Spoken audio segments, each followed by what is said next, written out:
ഇന്നിപ്പോൾ എന്താ ഉണ്ടാക്കാന്ന് കൺഫ്യൂഷൻ അടിച്ചിരിക്കുമ്പോൾ ആഷിമിക്ക് വിളിക്കണത്. നമുക്ക് ഫുഡ് കഴിക്കാൻ പുറത്തു പോയാലോ? ഓക്കെ പറഞ്ഞാൽ വേഗം ഒന്ന് താഴേക്ക് വാന്ന് പറഞ്ഞു. അങ്ങനെ ഞങ്ങൾ താഴെത്തി. ഇവിടെ അടുത്ത് പുതിയൊരു ഷോപ്പ് ഓപ്പൺ ചെയ്തിട്ടുണ്ട്. അവിടെ പോയിട്ട് ഡൈനാമൈറ്റ് ചിക്കൻ ചാർക്കോൾ കഴിക്കാമെന്ന് വിചാരിച്ചു. അങ്ങനെ ഓർഡർ ചെയ്ത് വെയിറ്റ് ചെയ്തിരുന്നപ്പോൾ നമ്മളെ സാലഡും സൂപ്പും വന്നിട്ടാ. സൂപ്പ് അടിപൊളിയായിരുന്നു, നല്ല മട്ടൻ സൂപ്പായിരുന്നു. അത് കുടിച്ച് പകുതിയായപ്പോത്തിന് നമ്മളെ ചാർക്കോളും വന്ന്. ഡൈനാമൈറ്റ് ചാർക്കോൾ എന്താ പറയുക, അടിപൊളിയായിരുന്നു.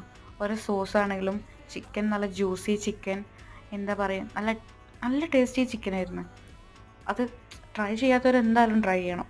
നമ്മൾ ഓരോ ഗ്രീൻ ചില്ലി ചാർക്കോളും ട്രൈ ചെയ്തതാണ്, അതും അടിപൊളിയാണ്. അപ്പോൾ അജ്മാനിൽ ആരെങ്കിലും കഴിക്കാത്തവരുണ്ടെന്നുണ്ടെങ്കിൽ അവിടെ പോയിട്ട് എന്തായാലും ഒന്ന് ട്രൈ ചെയ്തോളൂ കേട്ടോ.